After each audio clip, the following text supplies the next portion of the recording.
Welcome back to my channel Israt cooking and ব্লগে। আজকে রান্না করব বুটের হালুয়া। খুবই সহজ এবং কমন একটি রেসিপি, সাধারণত কম বেশি সবাই পছন্দ করেন, আমার তো বেশ পছন্দ। এখানে নিয়ে নিলাম 2 কাপ বুটের ডাল।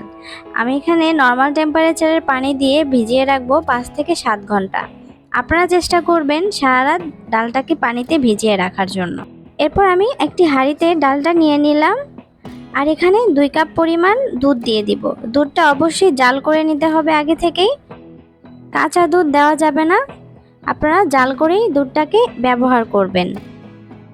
দারচিনি এবং তেজপাতা দিয়ে দিব, সেক্ষেত্রে ফ্লেভারটাও ভালো আসবে। এরপর ঢাকনা দিয়ে ঢেকে লো আঁচে আমি ডালটাকে সিদ্ধ করে নেব। বেশ কিছুক্ষণ লো আঁচে সিদ্ধ করে নিতে হবে ডালটা, সেক্ষেত্রে ভালোভাবে আপনাদের ব্লেন্ড হয়ে যাবে। ফুটে উঠেছে ডালটা, ঢাকনা দিয়ে ঢেকে দেব আর কিছুক্ষণ পর পর নেড়েচেড়ে মিক্সড করে দিতে হবে যেন ডালটা হাঁড়ির সাথে লেগে না যায়। প্রায় 90% পর তো বয়েল হয়ে গেছে। আর কিছুক্ষণ আমি এই ডালটাকে বয়েল করে নেব। এই তো ডালটা হয়ে গেছে, আমি নামিয়ে বিট করে নিয়েছিলাম একটি ব্লেন্ডারের সাহায্যে। একেবারে ক্রিমি আর সফট হতে হবে, এভাবে আপনারা ডালটাকে বিট করে নেবেন ব্লেন্ডারে বা শিলপাটাও বেটে নিতে পারেন। তো আমি একটি হাঁড়িতে 2 চামচ পরিমাণ ঘি দিয়ে দিচ্ছি। আমি ঘিয়েই ডালটাকে রান্না করব। আপনারা চাইলে এখানে সয়াবিন তেল বা বাটারও ব্যবহার করতে পারেন। এরপর ডালটা দিয়ে দিব।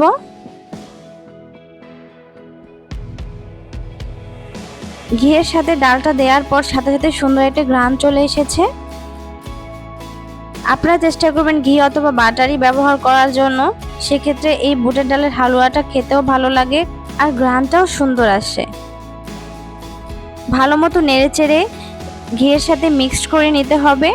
এরপর আমি এখানে আমার স্বাদ অনুযায়ী চিনি দিয়ে দেব। আপনারা আপনাদের স্বাদ অনুযায়ী চিনি দিয়ে দিবেন। এখানে আমি 3 কাপ পরিমাণ চিনি ব্যবহার করেছি। চিনিটার সাথে ভালোভাবে নেড়েচেড়ে মিক্সড করে নিতে হবে যতক্ষণ না চিনিটা ডালের সাথে সেট হয়ে যায়। চিনিটা ব্যবহার করার পরে হালুয়াটা বেশ লিকুইডই হয়ে যাবে। দেখতে পাচ্ছেন কি পরিমাণ লিকুইড হয়ে গেছে। তো এই পর্যায়ে অনবরত নেড়েচেড়ে মিক্সড করতে হবে। এটা হার্ড হওয়ার পর আমি এখানে 2 কাপ পরিমাণ গুঁড়ো দুধ ব্যবহার করব। আপনারা চাইলে এখানে মাওয়া ব্যবহার করতে পারেন, আমি মাওয়ার পরিবর্তে পাউডার মিল্ক ব্যবহার করেছি।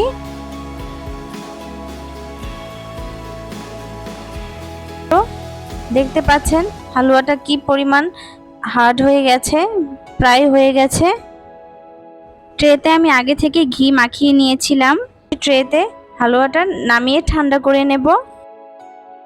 কিছুটা ঠান্ডা হয়ে যাওয়ার পরে আমি হাতের সাহায্যে হালুয়াটাকে সেট করে নিচ্ছি।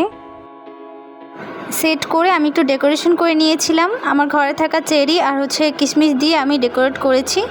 এরপর বরফি স্টাইলে কেটে নিয়েছি। সো ভিউয়ার্স, কেমন লেগেছে আমার ভিডিওটি অবশ্যই কমেন্টে জানাবেন। আর ভিডিওটি ভালো লাগলে অবশ্যই লাইক, কমেন্ট অ্যান্ড সাবস্ক্রাইব করে আমার পাশে থাকবেন। আল্লাহ হাফেজ।